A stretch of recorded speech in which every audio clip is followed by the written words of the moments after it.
This first story happened a few years ago, just a few days before Christmas. The person who sent this in said they had delayed their Christmas shopping until the last possible moment, not because they were lazy, but because work had been overwhelming. Long hours, constant deadlines, and by mid-December, every mall within driving distance had already turned into pure chaos. So on this particular night, they finally gave in and stopped by a large department store around 8:30 p.m. It was one of those massive stores that feels endless inside. Bright white lights everywhere, Christmas music playing on repeat, just loud enough to be irritating.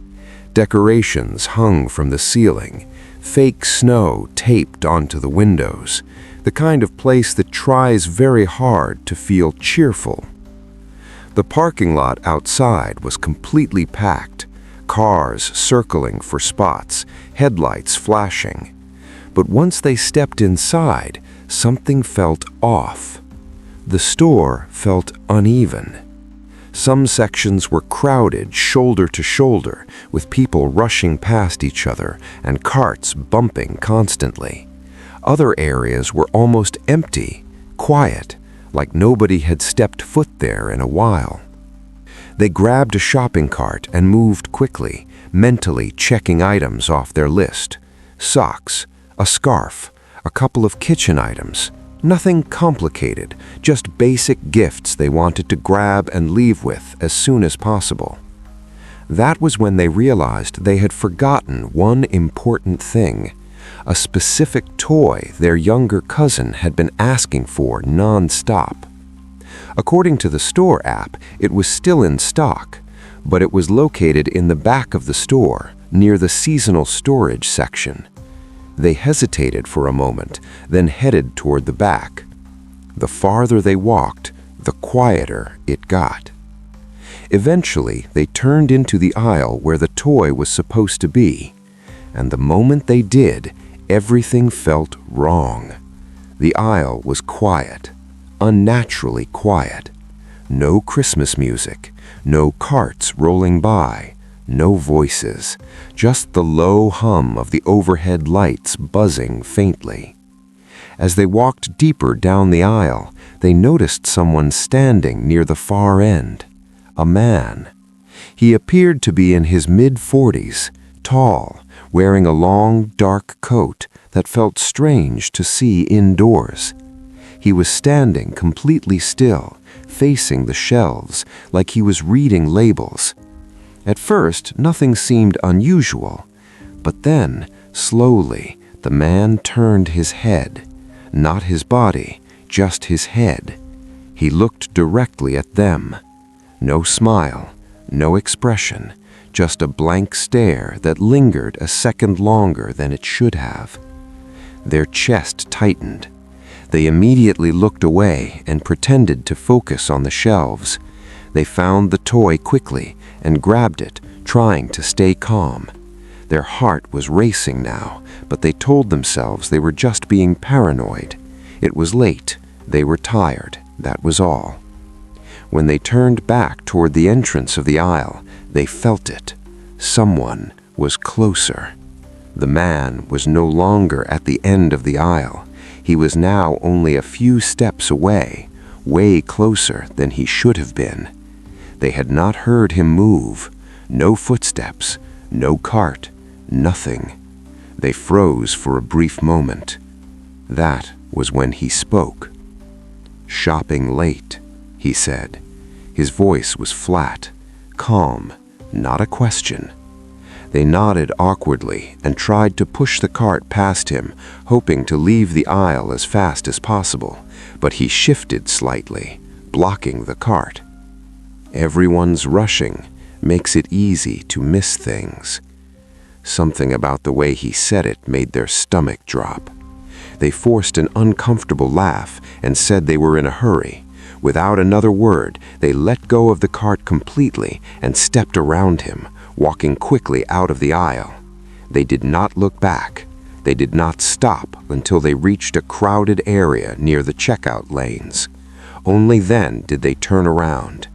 The aisle was empty. The man was gone. No sign of him anywhere. They waited for a moment, scanning faces. Nothing. They abandoned the rest of their shopping and walked straight out of the store. Once inside their car, they locked the doors and sat there in silence for almost 10 minutes before driving away. Even now, years later, they are convinced of one thing. If they had stayed in that aisle any longer, something bad would have happened.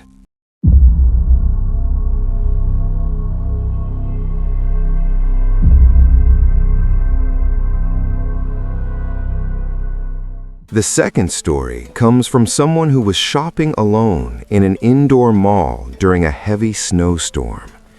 It was 2 days before Christmas, and the weather outside was absolutely miserable. Snow had been falling non-stop since the afternoon, thick, wet snow that made the roads slick and visibility low. Because of that, almost everyone had the same idea: stay inside. By the time the sender arrived, the mall was packed. Every parking level was full. Cars were double parked. People rushed in from the cold, shaking snow off their coats and boots. Inside, the air felt heavy. Warm air blasted from the vents, mixing with the smell of food, wet jackets, and perfume. The windows were completely fogged up. Christmas decorations hung from railings and ceilings, but instead of feeling festive, everything felt crowded and overwhelming. Footsteps echoed constantly, voices overlapped, music played from hidden speakers, but it blended into background noise. The sender just wanted to finish shopping and leave. They moved quickly from store to store, keeping their head down, avoiding eye contact, trying not to get stuck in long lines. That was when they noticed something subtle. The same guy kept appearing nearby. At first, it barely registered. Malls are busy, especially before Christmas. People cross paths all the time. It felt easy to explain away. But then it happened again and again. Different stores, different hallways, even different floors. Same guy. He was tall and thin, wearing a dark beanie pulled low over his face. A bulky winter jacket hung loosely on his frame, still damp from melting snow. His hands were always tucked into his pockets. Every time the sender noticed him, he was pretending to look at something. A phone case display, a sale sign, a random rack of clothes he clearly was not interested in. Whenever their eyes met his, he would immediately look away. The sender tried to stay calm. They told themselves they were imagining things. Stress, crowds, and holiday anxiety can mess with your head. Still, the feeling did not go away. Eventually, they stepped into a bookstore near the center of the mall. The bookstore felt different, quieter, softer lighting. The noise from the mall faded into the background. People spoke in low voices. Calm music played quietly from the ceiling. They spent about 10 minutes inside, slowly browsing shelves, pretending to read book covers, focusing on their breathing. Gradually, their heart rate slowed. They started to feel silly for being nervous. When they finally stepped back out into the hallway, that calm disappeared instantly. He was standing directly across from the entrance, not walking, not shopping, just standing there, facing the doorway, facing them. He did not pretend to look at a store window. He did not check his phone. He did not move at all. For a brief moment, it felt like time slowed down. The sender felt their chest tighten. That was when fear fully set in. They immediately turned and ducked into the nearest clothing store, pretending to browse items they had no interest in. Their heart was pounding so loudly they could barely hear the Christmas music playing overhead.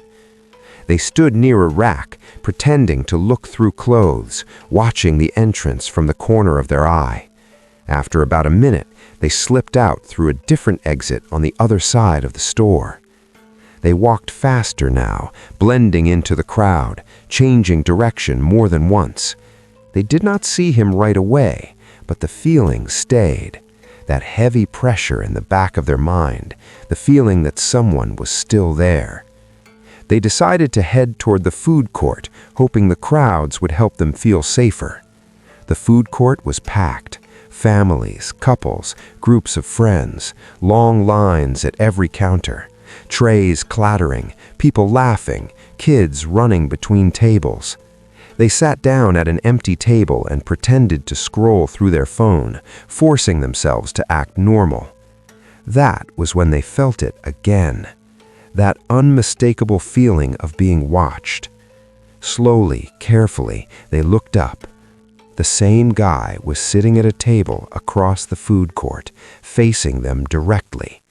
He had no food tray, no drink, no phone in his hands, just sitting there, watching.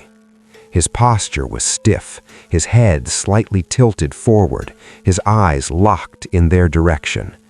At that moment, the sender knew this was not a coincidence. They immediately stood up and walked straight toward the mall security office, not looking back. Their hands were shaking as they explained everything to the guard. The repeated encounters, the staring, the way he kept appearing. The guard listened carefully and took it seriously. He walked with them toward the nearest exit, scanning the crowd as they moved. But by the time they reached the doors, the guy was gone. No sign of him anywhere. Security said they would review the camera footage, but nothing ever came of it. No explanation, no follow-up, no answers. To this day, the sender says they never shop alone during the holidays anymore. To them, malls at Christmas no longer feel festive. They feel like the perfect place for someone to blend in, disappear into the crowd, and never be noticed.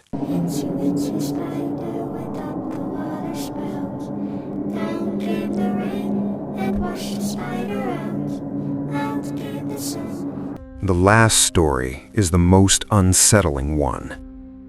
It comes from someone who worked retail during the Christmas season.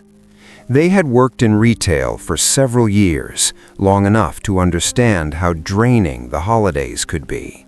Long shifts, constant noise, repeating the same polite phrases over and over again until they stopped feeling real. This happened just a few days before Christmas. On this night, they were scheduled to close the store. By the time the clock on the wall reached 10:45 p.m., the mall had mostly emptied out. Other stores were already pulling down their metal gates. The loud energy that usually filled the building during December was gone. The store felt different. The lights were still bright, but the space felt hollow. Christmas music played softly through the speakers, echoing slightly in the empty aisles. Decorations were still hanging, shelves were still full, but without customers, everything felt oddly still. There was only one customer left inside, a woman. She had been browsing slowly for almost an hour. Not rushing, not distracted, she moved calmly from aisle to aisle, stopping often, picking items up, examining them closely, then placing them back exactly where she found them. The employee noticed her early on, but at first there was nothing unusual about her. She did not seem threatening. She was quiet, very pale. Her skin looked almost drained of color under the bright store lights. She wore a heavy winter coat, even though the store was warm. The coat never came off, not even once. Her hair hung loosely around her face, partially hiding her features. Her expression never really changed. No smile, no frustration, just neutral, blank. The employee continued with closing duties, straightening shelves, counting remaining stock, checking the register. Every few minutes, they glanced toward the woman, expecting her to head for the exit. But she stayed. Minutes passed. The mall outside grew quieter. The sound of distant footsteps faded. Eventually, even the background noise from nearby stores disappeared. The only sounds left were the soft music and the hum of the lights. Finally, the woman walked up to the counter. She placed a few small items down carefully, simple Christmas gifts, nothing expensive, nothing unusual. She did not speak. The employee greeted her politely and began scanning the items. The register beeped loudly in the quiet store. She paid in cash, a normal transaction, no hesitation, no small talk. The employee placed the items into a bag and lifted it, ready to hand it over. That was when the woman leaned in slightly, not suddenly, not aggressively, just enough to lower her voice. "You should check it," she said. Her tone was calm, almost gentle. The employee paused. Confused, they asked what she meant. The woman did not answer. She simply stood there, looking at the bag. Feeling awkward and now slightly uneasy, the employee opened it. Inside were all the items they had just scanned, but there was something else inside, something that did not belong. A small Christmas ornament. The employee froze. The ornament looked old, very old. Dust clung to it, settled deep into the grooves. The paint was chipped and faded. The string at the top was frayed and discolored. It looked like it had been forgotten somewhere for years. The store did not sell ornaments like that. The employee was absolutely sure. A cold feeling spread through her chest. She looked up, ready to ask the woman where it came from, but the counter was empty. The woman was already walking away. The employee stepped out from behind the counter and called after her, asking her to wait. She did not respond. She continued walking toward the exit at the same calm pace. The automatic doors began sliding shut as she passed them. By the time the employee reached the front of the store, the doors had fully closed. The woman was gone. The mall hallway outside was empty. No footsteps, no voices, no sound of a car starting. Nothing. The employee stood there for several seconds, still holding the bag, trying to make sense of what had just happened. Later that night, after closing, security reviewed the camera footage. What they saw still bothers the sender to this day. At no point did the woman put the ornament into the bag. Her hands never went near it. The footage showed the employee placing the scanned items into the bag, nothing else. Then, between camera frames, the ornament was suddenly there. No visible movement, no sign of anyone else nearby, no recording error, just the ornament appearing where it should not have been. The ornament was placed into a small box and locked inside the store's office. It is still there to this day. No one touches it. No one wants to. Every December, when the store begins putting up decorations, the memory returns. The quiet store, the woman's calm voice, and the feeling that something entered that space that night, left something behind, and quietly disappeared.